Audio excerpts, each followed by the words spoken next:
Let's go live with my parents starting today. They're my parents, so there shouldn't be any problem, right?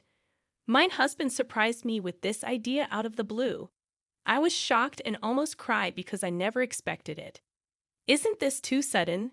My dad just passed away, and it's only been a few days since his funeral.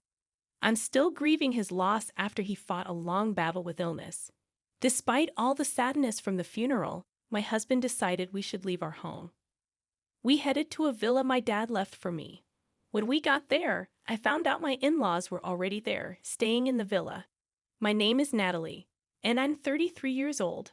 I work as a designer and have recently started living on my own. I've been married to Justin for 3 years now. My career is going well, and I'm known as a good designer. I earn a decent salary, and the apartment is in my name. My mom passed away when I was in college, and last year, my dad was diagnosed with cancer. He was getting treatment, but it got worse, and he eventually passed away. The doctor told us to prepare for the worst. My dad was really important to me. When I found out he was sick, I was devastated. Watching him get sicker each day, I couldn't sleep because I was so worried and anxious. What did the doctor say about your dad's sickness? Is he getting any better? Should I, as your husband, go see him? My husband kept asking about my dad's health, but I didn't feel like he really cared. It seemed like he was just waiting for my dad to pass away. Before, my husband used to feel insecure because he earned less money than me. I wished he would be proud of my accomplishments and support me during tough times. But instead, he acted childish, always trying to compete with me and wanting to be better than me. My dad told us not to worry about him and to focus on our time together as a couple. But I think we should visit him while we still can. That way, we won't regret it later. I started to dislike my husband more and more. In the beginning of our marriage, I felt a lot of love from him, and we were happy together. But now, his insensitive comments about my dad's illness were too much to handle. I realized that the loving husband I once knew had changed, and it was hard for me to accept. My husband works from home.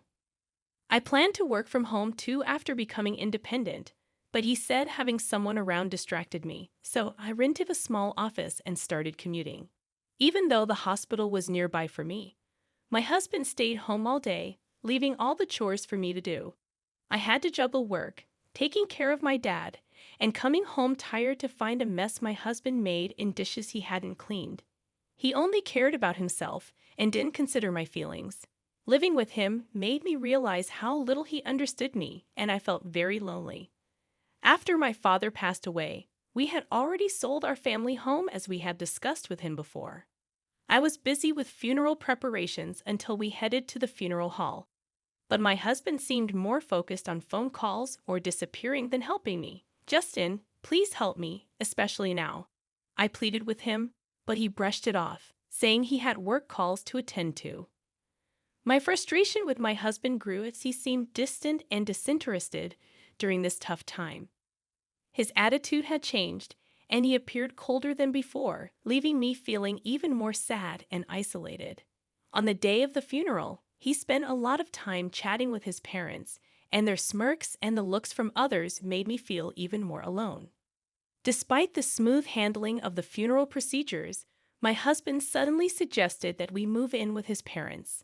He said it casually, almost as a joke, but I couldn't believe he would suggest such a thing, especially after the loss of my father. Live together where? We don't have any spare rooms in this apartment, I countered, reminding him that our apartment was already quite full, with one room used for his work materials. Then he mentioned the villa I had inherited from my father. I was taken aback. That villa held special memories of my father, and I wasn't ready to let go of it. But my husband seemed unconcerned about my feelings and continued to push for his parents to move in. Despite my objections, his parents had already made plans to move, and there seemed to be no room for negotiation. Whenever I spoke up, my husband didn't seem to like it. He accused me of being selfish and said I'd neglected our home because of my father's illness and frequent visits. His words were harsh, and they made me feel like my world was crumbling. Now that your father is gone, you need to listen to me, he said coldly. He complained that my father's illness had dragged on for too long and that it had been hard on him too. His lack of empathy for my father and me hurt deeply. I remembered how much pain my father had endured during his illness, and I knew he wouldn't have wanted me to just do whatever my husband said. At that moment, any love I had for my husband seemed to disappear. It hurt even more to realize that my husband was more focused on getting the villa than grieving my father's death. Despite my warnings, my husband was determined to move his parents into the villa. I decided to go along with it, but I couldn't hide my sadness. I packed only the essentials and left our home, telling my husband I would come back for the rest later. I couldn't bear to exchange any more words with him. It was painful to see my in-laws moving into the villa, seemingly without any consideration for my feelings. But I followed my husband silently, refusing to accept that my special place would be taken over by his selfish desires. Even though it's technically called a villa, it's just a regular house by the sea, located in a normal neighborhood where people lead ordinary lives. But it's conveniently close to the city center, and the land it sits on is valuable. As I stepped out of the train station, memories of my childhood flooded back. I remembered when my mother was still alive, and after I fell asleep on the train, my father would carry me home on his back. The sight of the familiar scenery brought back those bittersweet memories. When we got to the villa, my in-laws were already there. I felt suspicious because it seemed like my husband had secretly given them a key without telling me. The idea that they had planned to move in without anyone knowing made me even more uneasy. Inside the villa, my in-laws seemed excited about their future life there. They admired the sturdy furniture my father had chosen, which had a slightly different European style, probably influenced by my mother's taste. They couldn't stop praising the villa, saying how perfect it was and how lucky they were to live there now instead of our cramped apartment. They seemed to completely overlook the fact that my father had passed away and only saw the villa as a luxurious house. My husband joined in with their insensitive comments, laughing as they toasted the move with beers. I sighed deeply as I prepared some snacks, feeling frustrated and alone. As I observed my husband and in-laws, memories of precious moments with my parents at the dining table felt tarnished. Despite my discomfort, I decided to keep my feelings to myself and endure the night.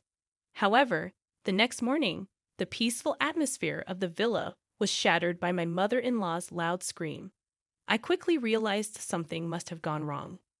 As I woke up, I saw my father-in-law and husband fussing around, while I took a moment to reach the source of the commotion. In the bathroom, my mother-in-law was on the floor, holding her foot in distress. "The floor just collapsed beneath me," she gasped, clearly shaken by the sudden incident.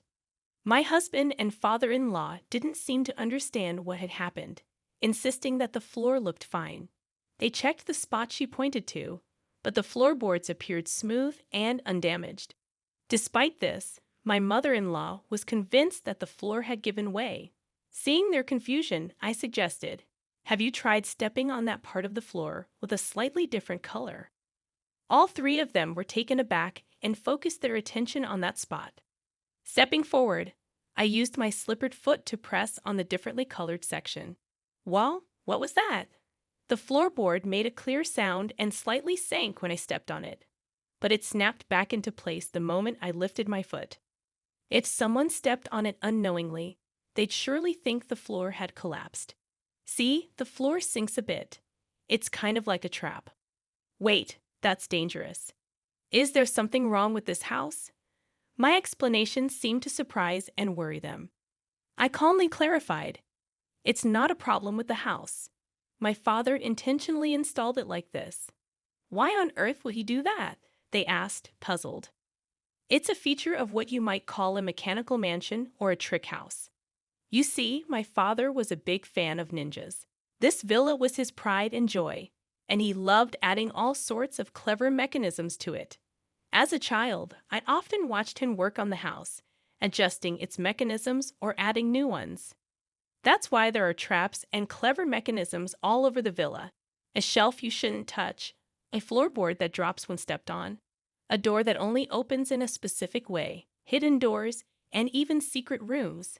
This villa is a testament to my father's dreams and ingenuity, developed over many years. While I, having grown up visiting and learning from my father how to operate all the traps, have no trouble navigating them. It's a different story for my husband and in-laws, who are unfamiliar with them. I did warn you that living in this villa would be challenging. I also told you it's a place filled with memories of my father. My father's intense ninja obsession is well known among our relatives. It's surprising that you didn't know about it. My husband claimed he hadn't heard. But now he was speechless. My in-laws were equally stunned by this revelation. With our apartment lease already canceled and nowhere else to go, they looked to my husband for guidance. Amidst this, both my father-in-law and husband accidentally triggered another trap, causing them to fall. Seeing them on the ground, I couldn't help but chuckle.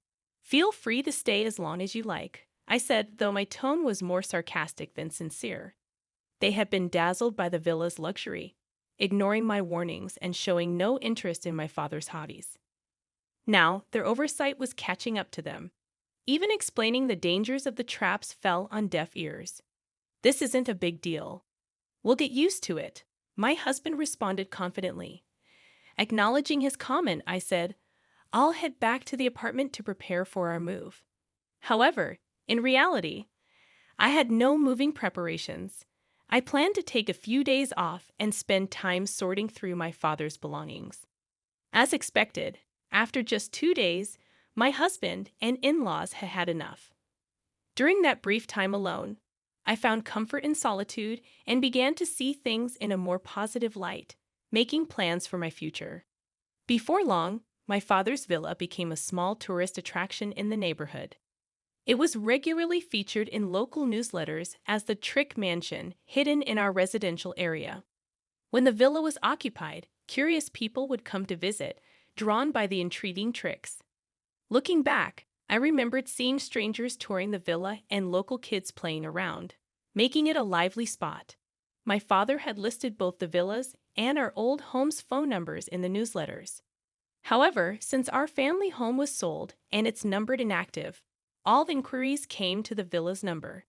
Thanks to my upbringing, I was able to handle calls from foreign visitors who didn't speak our language, but my husband and in-laws couldn't understand foreign languages at all. On top of dealing with the stress of constantly worrying about the traps, they were also overwhelmed by unexpected visitors and handling calls in languages they didn't understand. Exhausted and sleep-deprived, they stumbled back to the apartment.